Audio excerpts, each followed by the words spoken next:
Forskeyti eða prefixes á ensku. Við getum bætt forskeytum við sum orð til þess að gefa þeim neikvæða merkingu. Eins og sjáum í töflunni happy, unhappy, possible, impossible, correct, incorrect og svo framvegis. Algengustu forskeytin eru un, eins og í unfriendly, unable, að geta ekki, unusual, óvenjulegt, unnecessary, óþarfi, unemployed, atvinnulaus, untidy, óhreint, unkind, vondur, unpleasant, óþægilegt. In oft notað á undan orður sem koma úr latínu, eins og invisible, ósýnilegt, informal, óformlegt, inadequate, óhentugt. Notað á undan sumum orðum sem byrja á M eða P, eins og impolite, ókurteis, impossible, ómögulegt, eða impatient, óþolinmóður. Notað fyrir framan orð sem byrja á L, eins og illegible, sem þýðir ólæs, eða illegal, ólöglegur. Notað fyrir framan fáein orð sem byrja á R, eins og irresponsible, óábyrgur, eða irregular, óreglulegt. Dis notað á undan sumum lýsingarorðum, eins og dishonest, sem þýðir þá óheiðarlegur, og nokkrum sögnum. Dislike, líka ekki við, disagree, vera ósammála. Sagnir og forskeyti. Forskeytin un og dis. Með sumum sögnum geta þessi forskeyti gefið andstæða merkingu. Til dæmis, the plane appeared in the sky, then suddenly disappeared behind a cloud. Þarna hefur disappeared andstæða merkingu við appeared, birtist og svo hvarf. I locked the door when I left, ég læsti hurðinni þegar ég fór, but then I lost the key and couldn't unlock it when I got back. Svo týndi ég lyklunum og gat ekki opnað hana þegar ég kom tilbaka. I got dressed, ég klæddi mig, I got undressed, ég afklæddi mig. I had to pack my suitcase very quickly, so when I unpacked at the hotel, most of my clothes looked terrible.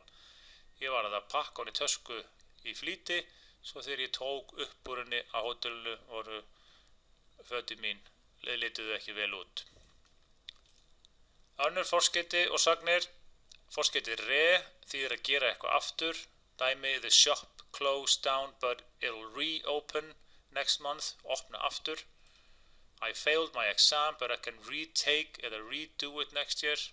Ég féll á prófinu en ég má taka það aftur eða gera það aftur á næsta ári. Over.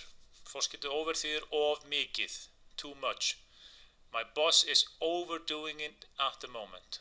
Hann sem sagt að vinna of mikið.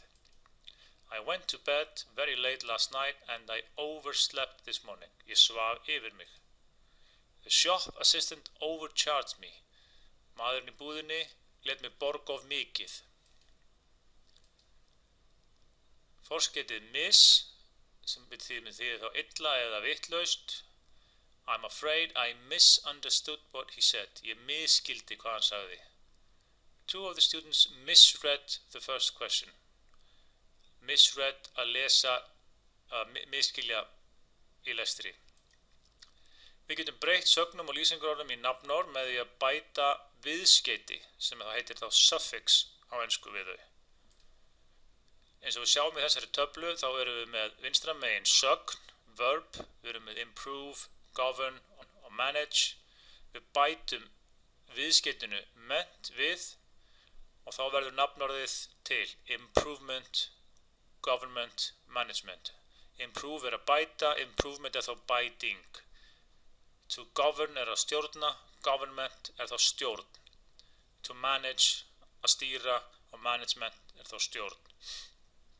Sama með elect og discuss, þau bæta viðskeytinu ion og þá verður það election, kosningar og discussion, samræður. Inform, vantar hérna ennið á þetta, það verður inform, við bætum ation við, þá verður það information, að upplýsa, upplýsingar. Jog, að jogga, jogging, skokk. Spell, að stafa, spelling, stafsetning. Við getum líka sem sagt breytt lýsingarorði í nafnorð með að bæta viðskipti við, eins og weak verður weakness, happy, happiness, ill sem þýðir veikindi, að vera veikur í illness, veikindi, stupid í stupidity sem þá heimska, active, að vera aktífur í activity sem þá eitthvað sem maður gerir, og similar sem þýðir að vera svipaður í similarity sem þá eitthvað svona svipað, nafnorðið við það.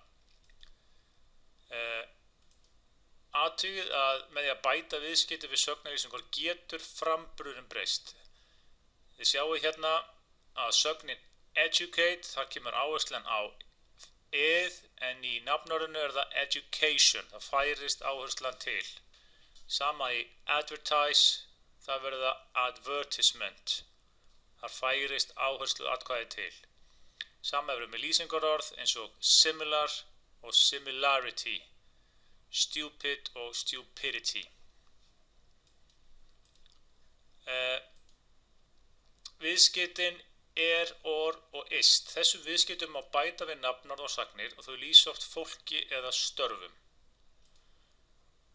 Dæmi það má sjá í töflunni.